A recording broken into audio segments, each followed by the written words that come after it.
listening to Para X.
Welcome to Stirring the Cauldron.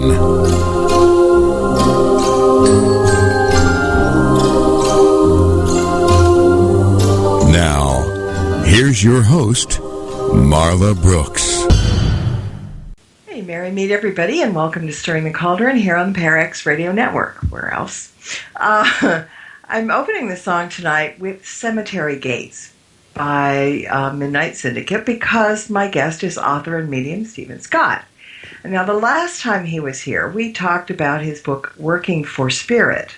But tonight we're going to change that up a little and talk about working with spirit. Because I think that sometimes people's expectations of those on the other side can be, maybe a tad realistic. And dealing with spirit, both on a personal and through a medium, can perhaps be a bit confusing. So who better to clarify this than someone who works with them all the time? Stephen, welcome back. Hi, Marla. Thank you. And thank you for staying up. And I think you need to take stock in the coffee company that you're drinking from, because I think you're probably doing a lot of coffee drinking tonight this morning. I won't give them free advertising, but yes, I've got a full cup of coffee sitting beside me at the present minute. Mm-hmm. Yeah, well, I think you said you got a couple of quick winks, 40 winks before, so you're... I did so, yeah. Not quite the walking zombie you would normally be. Yes, this is good. All right, so the reason that I wanted to have you back tonight was to talk about working with spirits, because like I said, I think people sometimes just don't quite understand what that entails or how it works or what they can expect. And to me, working with spirits is rather multifaceted. In some cases, you're working with them for yourself, and sometimes on the behalf of others. Sometimes it's a controlled environment. Oftentimes it's more spontaneous. It can be kind of like a roller coaster ride at times, can't it? Oh yes, absolutely. There is... I don't like to think of yourself very much as being caught in the eye of a storm whenever it comes to trying to work with spirit, because depending on where you are within that vortex of energy, and also within yourself, because we're not always at 100% of our best all the time. So if we're flagging or if we're a little lax in some way and we're trying to make contact, then that affects the capability for that communication. But there are so many variables that can happen when it comes to actually achieving communication with spirit that it actually amazes me that it works so often, to be honest. When you stop and think about it, there is so much that can actually go wrong that when it works, it truly is a miraculous thing that we are given, and that's why I say to everyone is that I don't see mediumship as a gift. I see the gift being mediumship that people are able to access for everyone, because we can all access to some level, and that is the true gift, is that ability to communicate with those we thought that were lost to us. So yes, there's an awful lot can take place and change and go wrong as well as go right during communication. So yes, I can understand that completely. Yeah. Well, I've kind of put together some of, not the most asked questions necessarily, but things that I've heard over and over again in dealing with spirit from various people, and on website, you see it all over the place. So that might be a good place to start, and I'd like to invite questions from the chat room as well. If anyone has a question for you, they can send me a private message in chat. And if somebody has a question and is not in chat, you can pop over to www.para-x.com and join us. All right. Now, the first thing that popped into my head is something that Tim always warns people about all the time. This is like his mantra. What he says is, spirits lie. Okay? So as in during a seance or a reading, don't necessarily believe that the spirit that you're communicating with is in fact your great-grandma Gussie, because she says she is. I mean, it's good to ask a question that only she might be able to answer, and so, then you might know that it's her for sure. So Stephen, why, you kind of giggled at that, so it must be a truth. Why do some spirits pretend to be someone they're not, and try to fool us? The reason I kind of laughed in Marl is I have never experienced that. Really? At all. Because the way I work is, and even in seance, the way I work, when we've done some, is I establish the personality first, beyond all reasonable doubt. And it's important then that we establish those facets that only the person who's sitting there could know. So only the recipient of the message knows this is for them, because of the attributes that you're bringing forward. And that's why, as a spiritualist, it's important that we achieve this manifestation of the continuing survival of that personality. Because you're right, technically any spirit could come down and say, I'm Marla's great Aunt Betty, and I've got a message for her. Now, you might not have you might not even know half of your family, so you could have someone of that name. So you might be willing to take that. But if I then talk to you about an individual that you don't know, then you have no reason to be accepting that information. Right. Whereas if I bring forward a gentleman with a certain sternness and a certain scent or a smell or a sound or a word that they're bringing forward, and that identifies him as either your grandfather, your father, your uncle, and you can understand that person, then I find that information that comes through, and this is how we tend to work in the UK, certainly, particularly on platform within church, is that you have to establish the personality, and through that establishment of personality, you identify who your recipient is. And then once you have your recipient, the message can go through clear, because you know that you have you have both a genuine recipient and a genuine communicator, and that's the medium's responsibility to do that. It's interesting.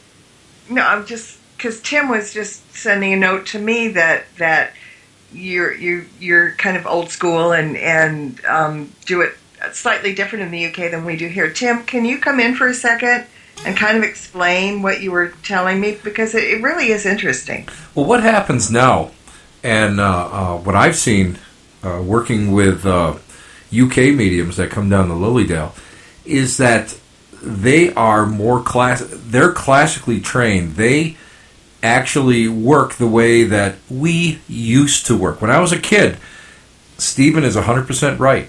They would establish an identification beyond reproach. And they would do that by bringing in names and identifiers and like he says, smells and physical characteristics, so that beyond a doubt you would know who it is. However, now in the U.S., it's diluted. It was diluted. It started to become diluted around 1910 to 1920, and now what we do is it's more like, how can I say it? It's more like a grocery list, where mediums and psychics sometimes just send out all these these general things, and people are so hungry for some kind of spirit communication. They take it, even though they're not sure beyond a shadow of a doubt that it's there. And that's why I always say spirits lie, because what I've seen on paranormal investigations, and I've seen even in some church services, that people jump here in the U.S. They want that communication, even though it's not with them. And Stephen will tell you, sometimes when you're doing a reading, not in a service situation, you'll go, and sometimes somebody will say, that's for me. Oh no, that's mine. Oh no, it's definitely, I know who that is. And yet in your gut you say no, it's for someone else. And that's the problem. And the only way that you can circumvent that is through education, and education of the medium, and education of the people. So yeah, when I say spirits lie, it's because people are too willing to accept.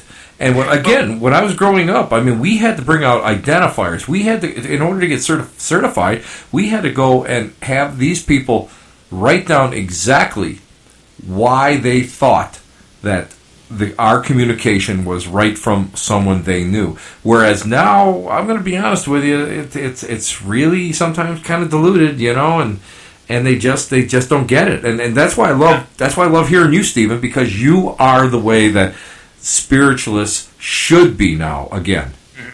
Well, you've hit the nail right in the head here, Tim, and I hope I don't offend anyone by saying this, but what you're talking about there is what the people who trained me and helped me through called lazy mediumship, where the medium is just willing to get the message out, right? And they're not willing to take the responsibility for it. It's one of the spiritualists' main creeds, if you will, is personal responsibility. It's one of the principles, and that also extends to the medium. The medium must be responsible for the delivery of that message in a manner that is appropriate and is accurate. So it's very easy. It happened to me I took the Christmas service in my local church, and there was a gentleman in the congregation who, let's say, he was perhaps a little bit down in his luck. He was a younger man, but he was not very well presented. That's all I'm going to say. Okay, and he wanted to take every single message that night because he knew someone it would relate to. He got one, but that was because the one I gave him felt correct. And as a medium, you have to be responsible, and you have to have the courage and the confidence and the trust and spirit and yourself to stand there and say, no, this is not for you. Exactly. You need to find out who this is going for. And a lot of people nowadays, I blame television, they're scared to get the no result. They're scared to look as though they don't know what they're doing. They have to be 100% accurate 100% of the time, not realising that what they see in television is an edited and diluted format exactly of the truth. So it's all about learning to put your own pride, all that aside. I'm not talking about pride in what you do, but pride in not wanting to get anything wrong. And it's all about just having that faith and that confidence. And if you're wrong, you're wrong. You're a spirit living and learning through a human existence. You're allowed to make mistakes. Now, the other thing is, sometimes putting the message out isn't such a bad thing. As long as the medium can say, I really don't think this is for you, I believe it's for someone else, but if you're willing to take it, then perhaps the person sitting here whom this is for can understand why this message is coming forward. So you make them aware and say, I still don't think this is for you, but Spirit is wanting me to get this message out. Therefore, I'm going to continue with this. However, I do believe it's for someone else. And I would hope that person can take something from this message. I think... And that way, you're letting everyone know that I know that you're wanting to just take this. I'm not happy about that. But the person who this is really for...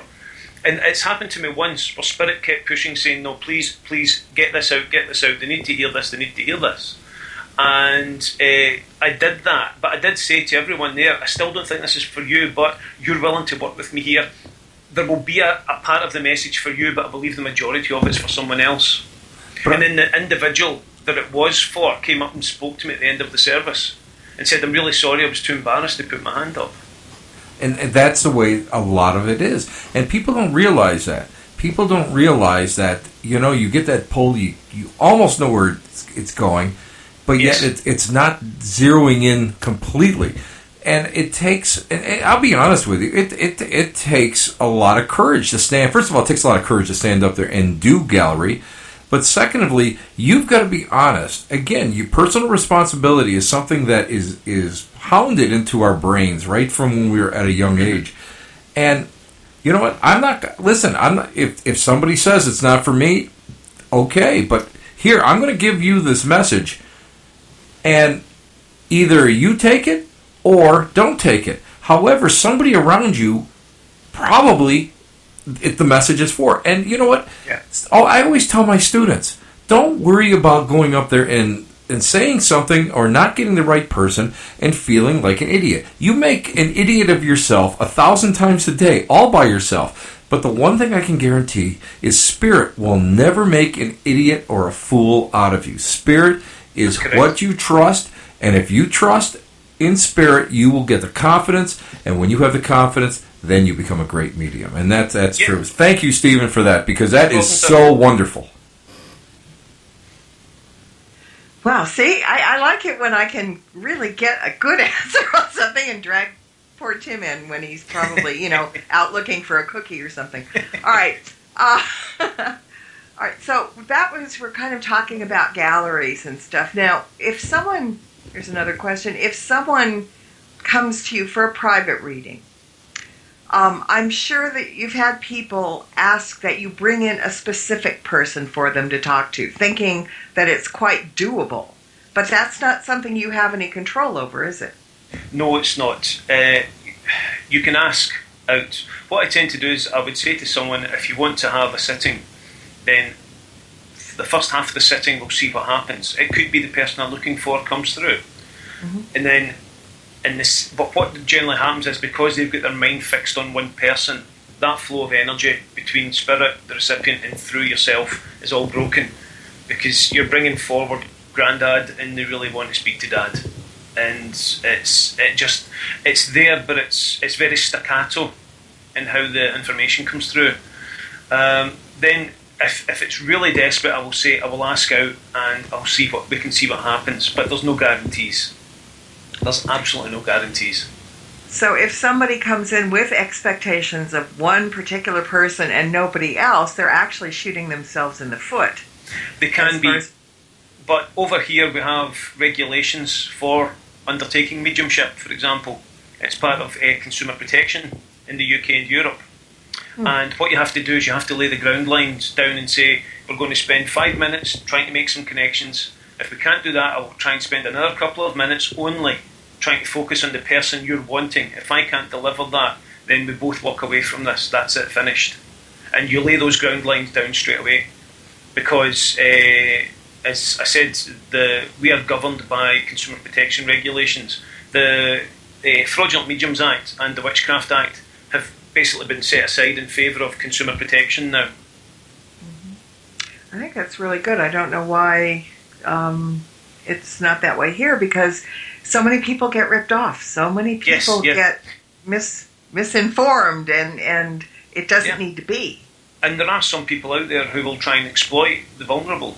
Absolutely. So it is a good thing. I mean, everyone was up in arms about it. It commercialises spiritualism. It demeans what we do. Well, it does, but ultimately it protects the person who's coming to you. And it's just one of those things. I record all my sessions. simply because if someone goes away and said, this person charged me for a sitting and it didn't work, I've got a recording of that sitting, and if there's no point where they say, this isn't working, I want it to stop, then they've got no comeback. But unfortunately, that's the way of things over here now. You really need to be very on the ball with what you do and how you do it. Well, it's a double-edged sword. I mean, I can see where some people would think it would take away their freedom, but if it's for the greater good, I don't see that it should be a problem. No, if you're doing what you do with honesty and integrity, you've nothing to worry about. Exactly, and that's the key, because people were on Tim's show right before this one. He was talking to a couple of women who are paranormal investigators, and there was a question from the chat room if they ever take mediums with them on investigations, and one of them answered, not usually, because it's hard to find one that is reliable and trustworthy. And I think that's really sad, but that is the case.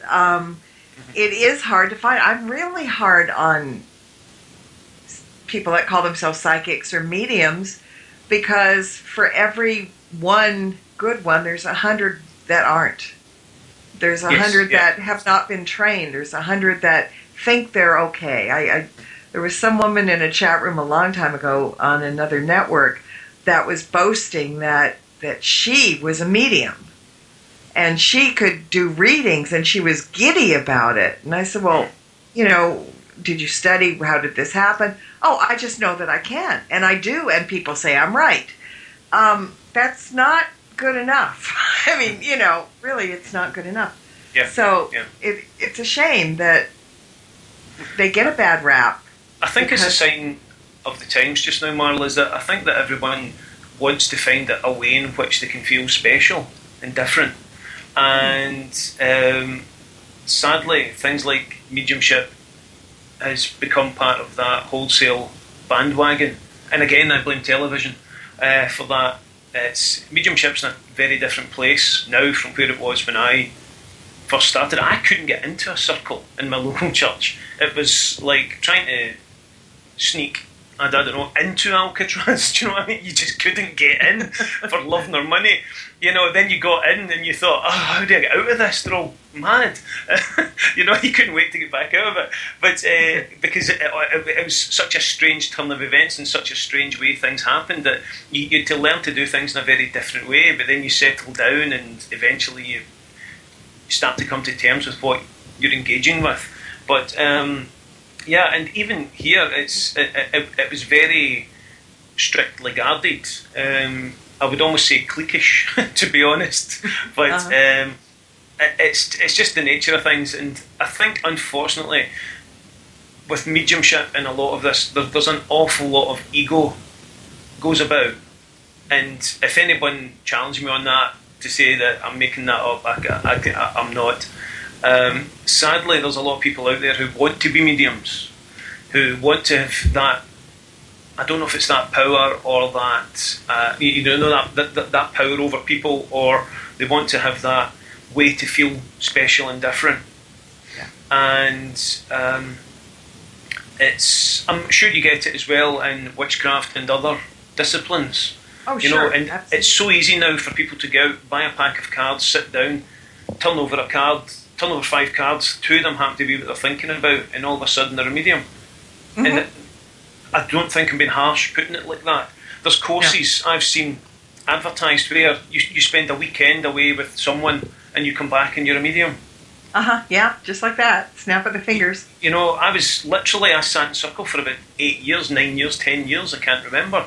It was all a blur, and it was off and on at times because the circle was not always on.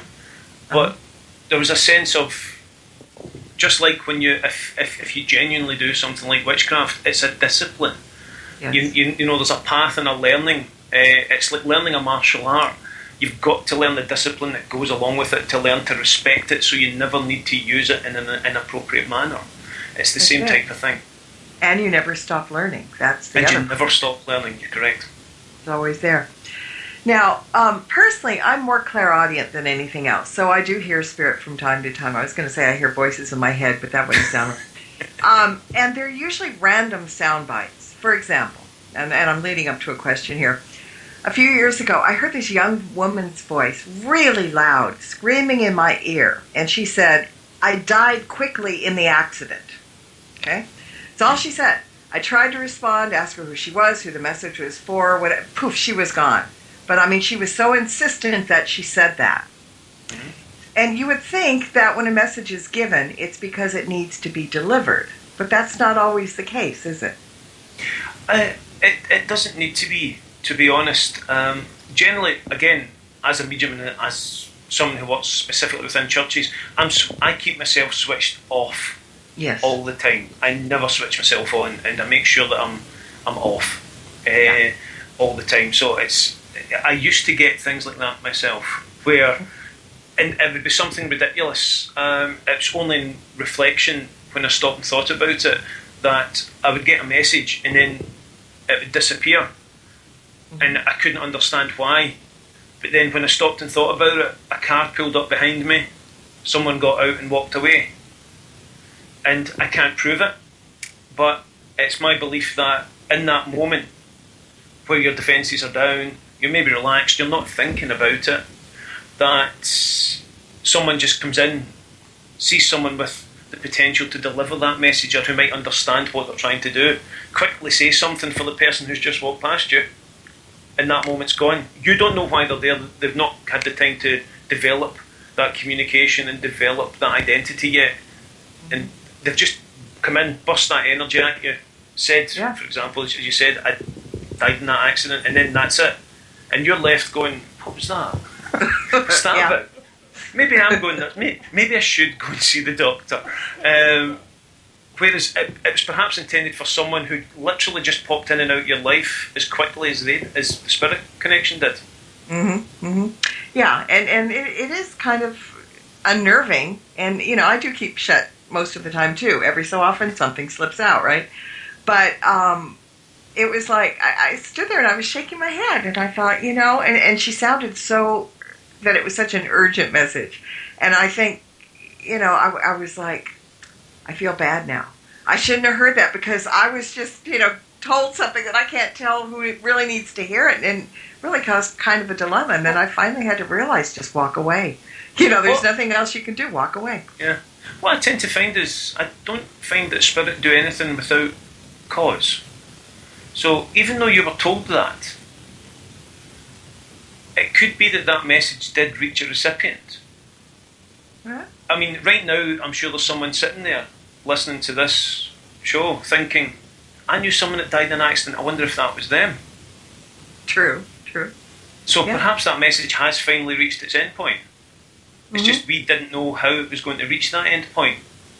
I know spirit don't necessarily tell us the future or work with the future, but they do enable us to get in the right place at the right time to give a message across. So perhaps you've finally done it. Well, that's a really. It could be there's someone takes some comfort in that there is spirit out there that will know that they either passed very quickly or passed before things happened.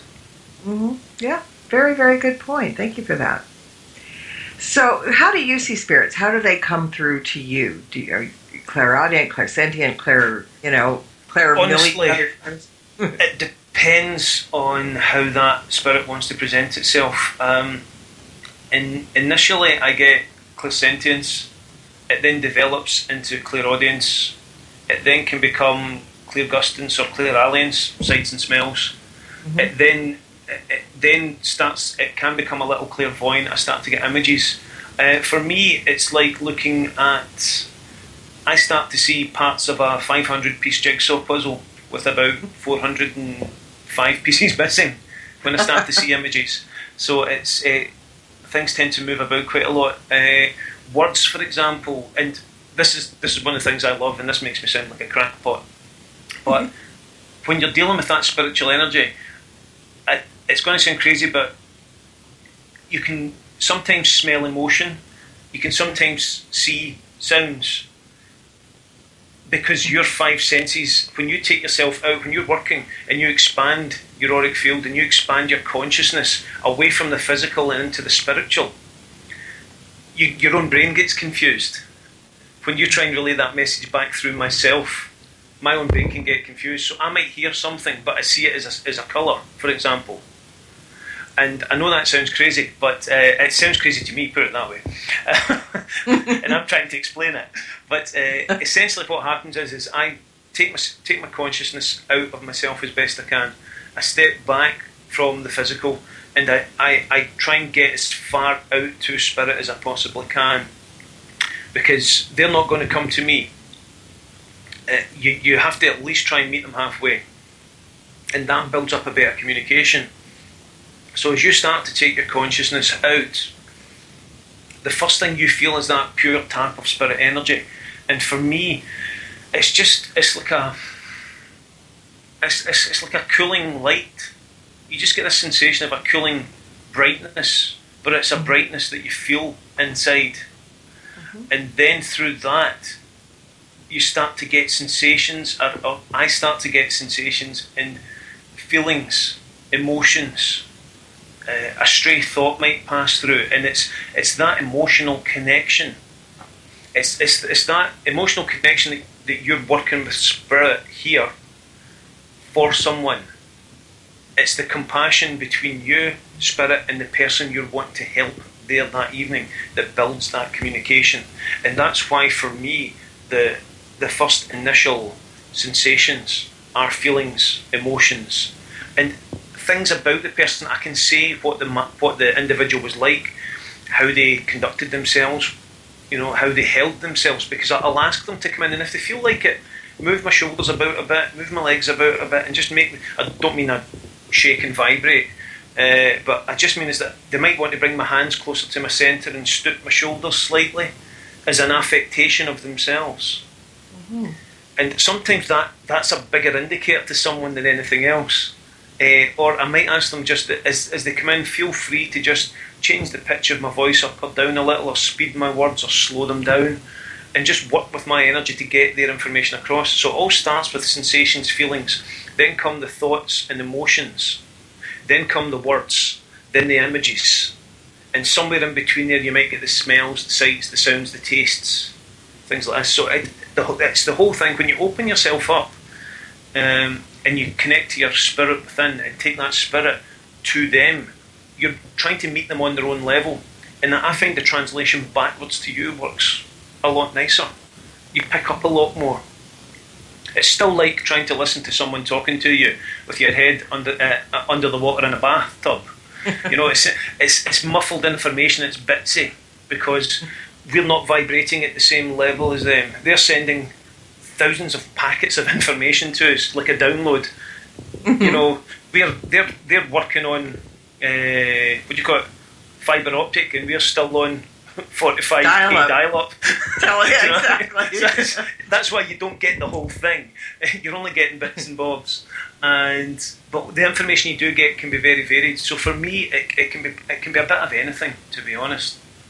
It's interesting. Okay, so you were talking about the way they present themselves or how you see them. Now, I've heard this dozens of times from people who are absolutely certain of this fact.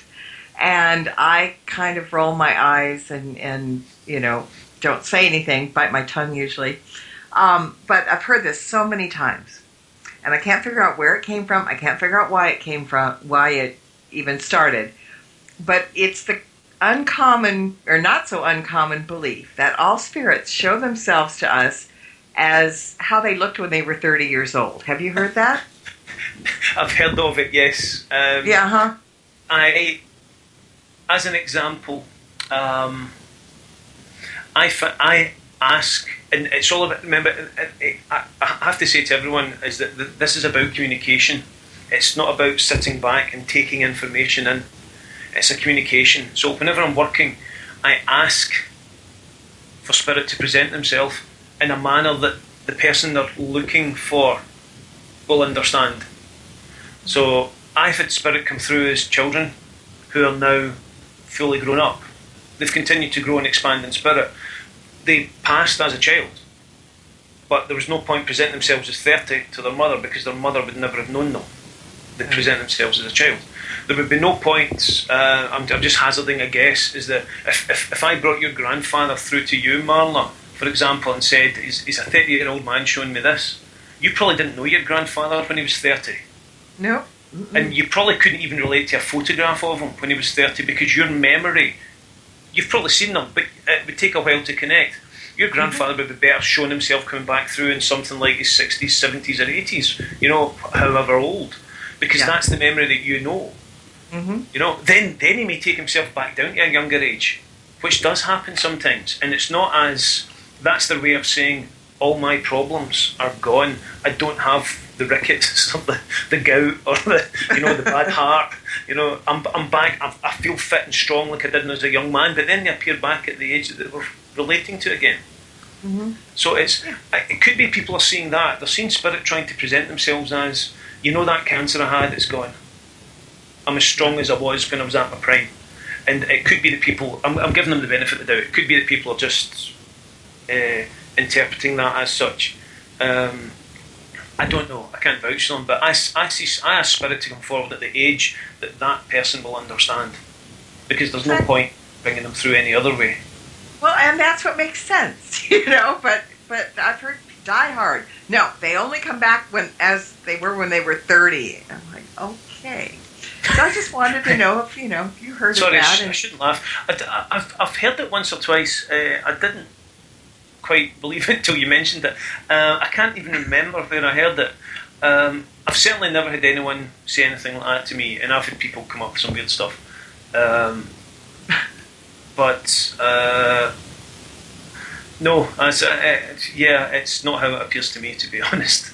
Okay, well, good. I just wanted to verify that because I just thought it didn't make any sense. Unless they did, that's when they were 30, then they'll come through as that. Well, the only other exception I've had is I had someone come through present themselves as 30-ish, not 30 on the nose. I said mid-30s, and they were adamant who they were going to, and they took me straight to this lady, and I'm talking, and what it transpired is that she was about 50 now. No, she wasn't. She was late 40s. Eventually, they kept showing me a baby as well, but the baby, they put their face on it, and the lady had a miscarriage when she was 18, but she was now 48. And again, that was just Spirit's way of telling me that this Spirit has watched and stayed with them and grown up with them throughout their life. And that was the message, that's what they wanted me to put across. Because they had aged, they'd put the aging process on themselves. They're not that age, they're an energy ball. Do you know what I mean? They're not actually like that. But it was their way of saying, I've been there every single year. And I've been with you all the way through because I'm aging with you. And it was to put it into terms that they could understand. That's very lovely, actually. It is. All right, so another question or another comment, but it's more like a question that I hear a lot is, how do I know that my loved ones who've passed over are okay? Now, that is an extremely common question. People are always worried that those on the other side are not doing okay. Do you hear that a lot? I've had people express that once or twice. And again, it's I usually get asked this. It pertains to some people's religious beliefs, where, in particular, I had someone with a strong Catholic family, and their son had taken his own life. And it's one of the few times that someone's went looking for someone, and they've actually came straight through. It was the first person through, and he brought through some of the most lovely, wonderful information to give his mother some peace. Because in her mind she thought it was, hellfire and damnation and everything, the worst it could be.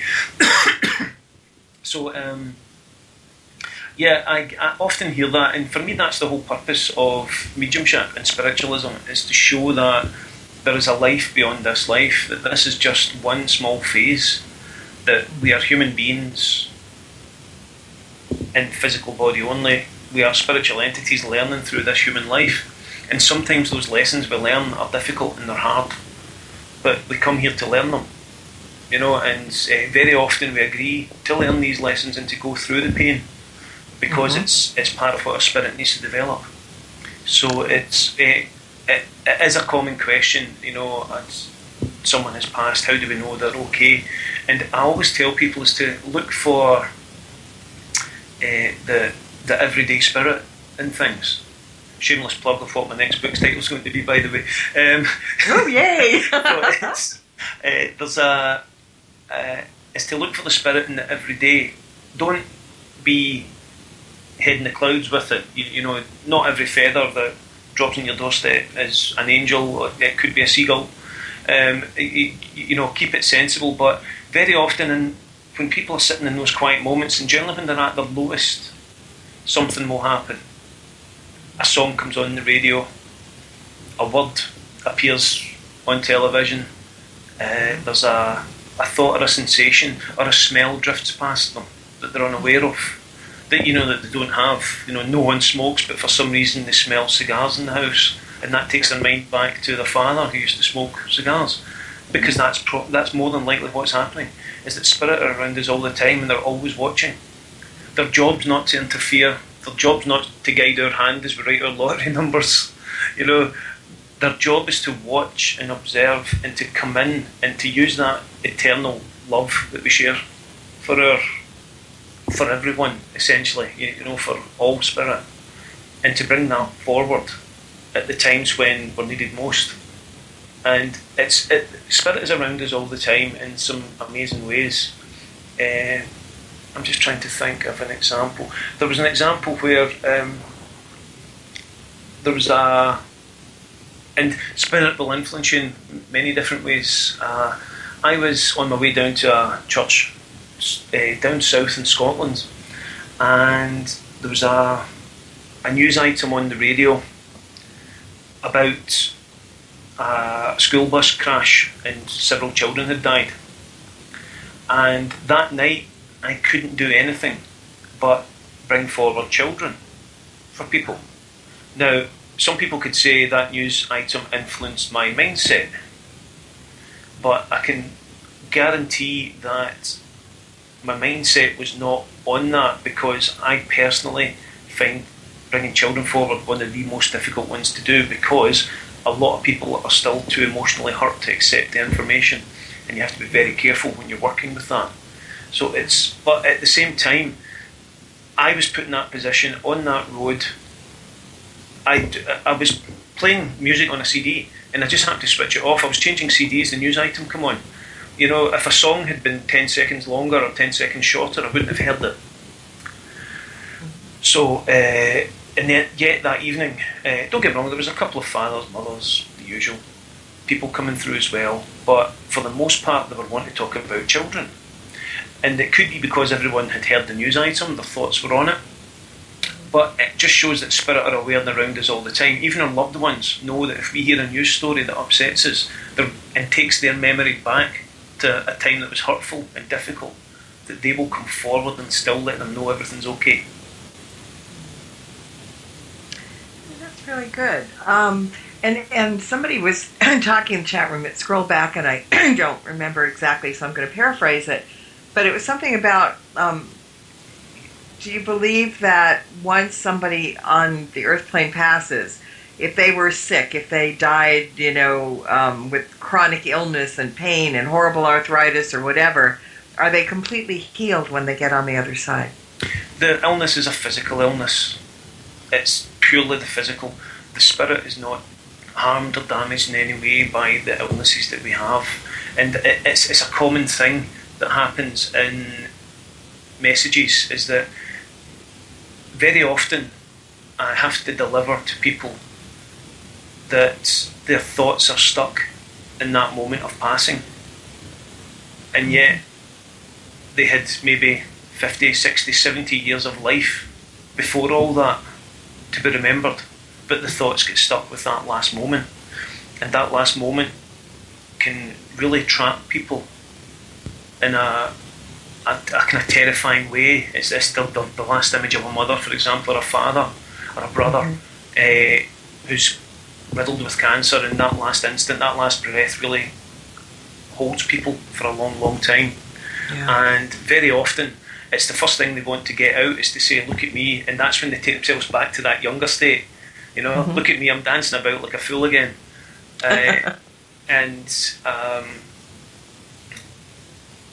They want to get that across, that all the conditions are gone. and it's they also like to bring something into it. All the conditions are gone. I'm as fit as ever was, so you'd better watch what you're doing because I'm aware of everything you're doing. And it's things like that. They like to add a smile in at the end of it, and it is one of the most important things to remember is that this is physical conditions that we carry in this life. And it's not something that affects us at all in spirit. In spirit, we're an energy form. We have no need for physical conditions. It kind of brings me back to that. People talk about spirits being trapped and stuck, and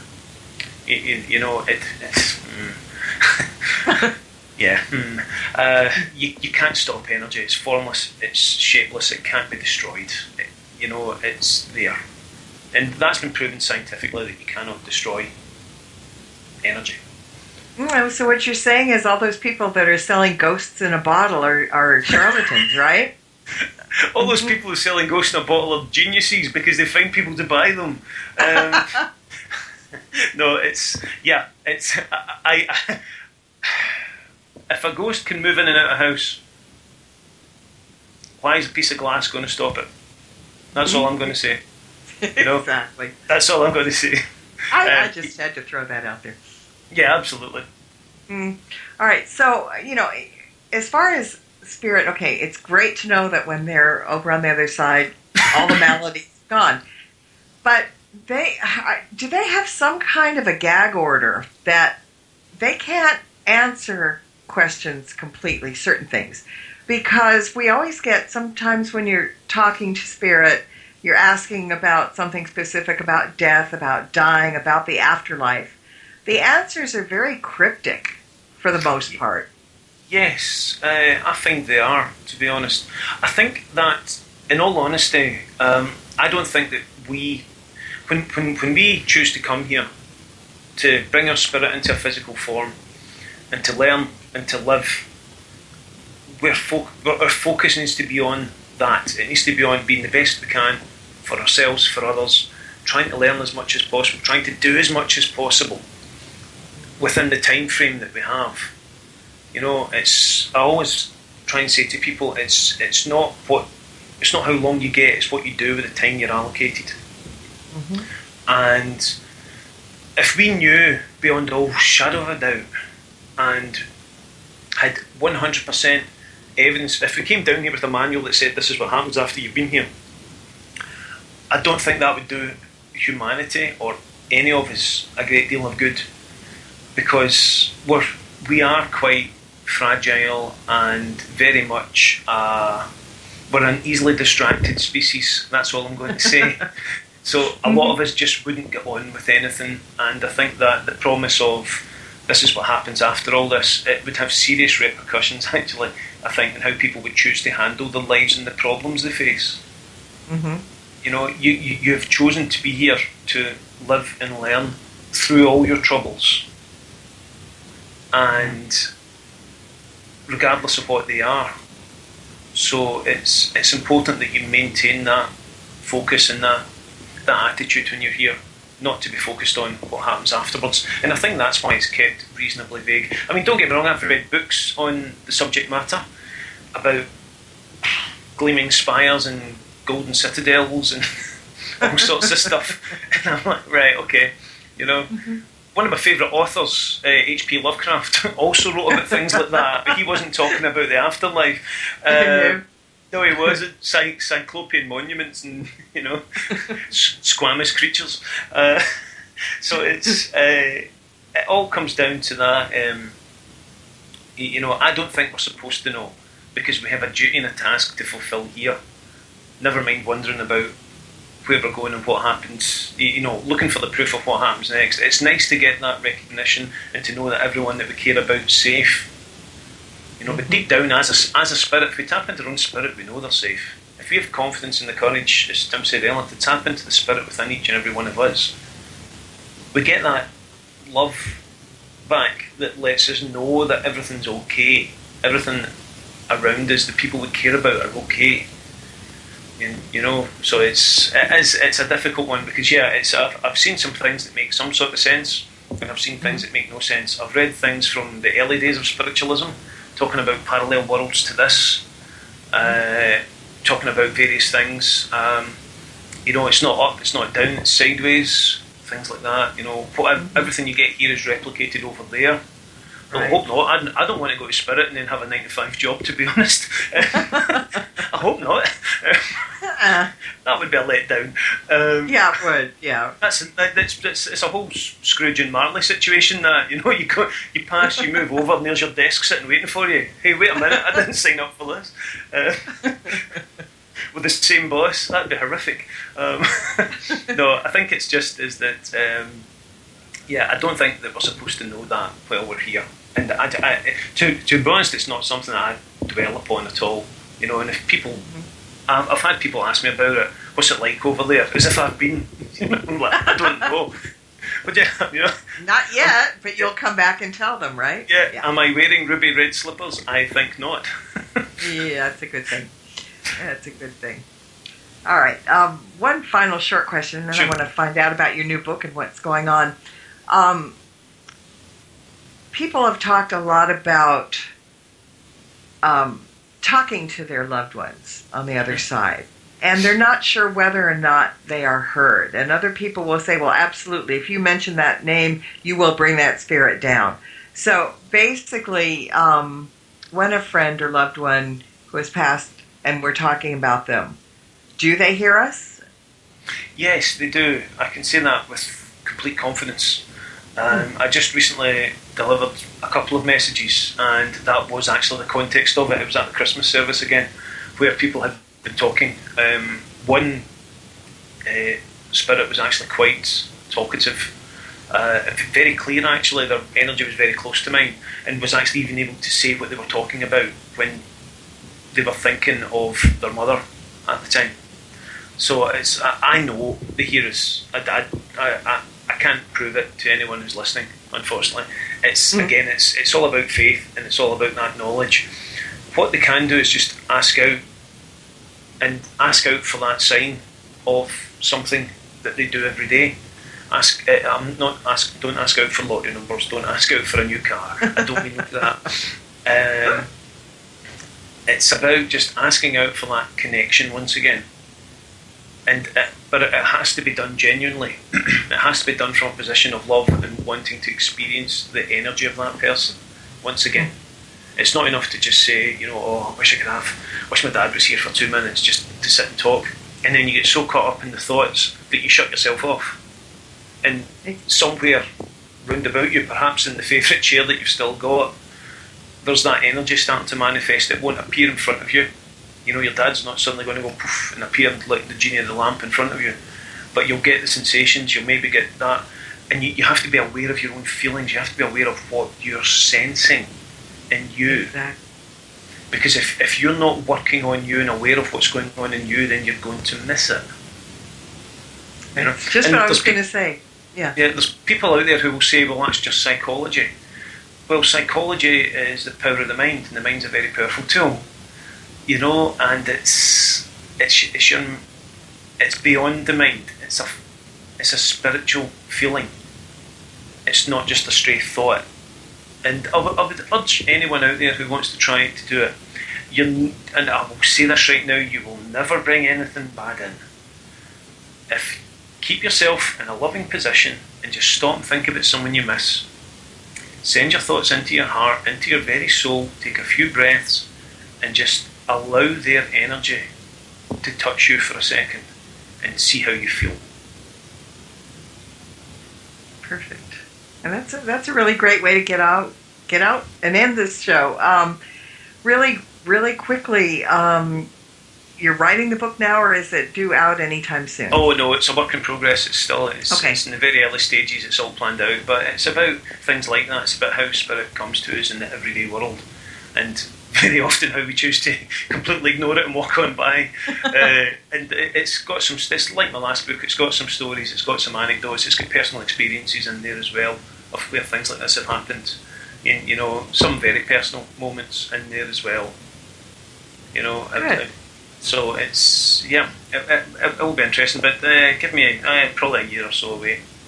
All right, well, we'll book you then, because that sounds like it's really, really good. And really quickly, where can people get a hold of you, find you? They can find me on the internet on www.stevenwkscott.com. That's easy. That's too easy. And you're also on Facebook, so people can find you there as well. I'm on Facebook with my real face and with my Spiritualist Medium face. If you're going to find me on Facebook, look for Steven W.K. Scott -Spiritualist Medium. That'll work. All right. Well, I want to thank you so much for staying up tonight. Pleasure. And, staying up until the rooster crows, pretty much so. You're really good at that, and I'm glad you're a night owl to some degree. It's not too bad. It's only 3 o'clock. Only, yeah. Well, I do appreciate it, and please come back. Anytime. Probably before you get that second book written, but there's just so much to talk about in this world of mediumship and spirits, and it's always good to have somebody that has some information. So again, thank you so much. Stay on the line. We'll thank you properly, and thank you all for listening in tonight. And until next time, everybody, blessed be, and merry meet again. Good night. Good night. This has been another edition of Stirring the Cauldron with Marla Brooks. Be sure to tune in next week at this same time for another great guest and more cauldron stirring. Any rebroadcast or other use of this program without explicit permission is strictly prohibited. Copyright 2014. Moonlight Hall by Kevin MacLeod, licensed through Incompetech.com.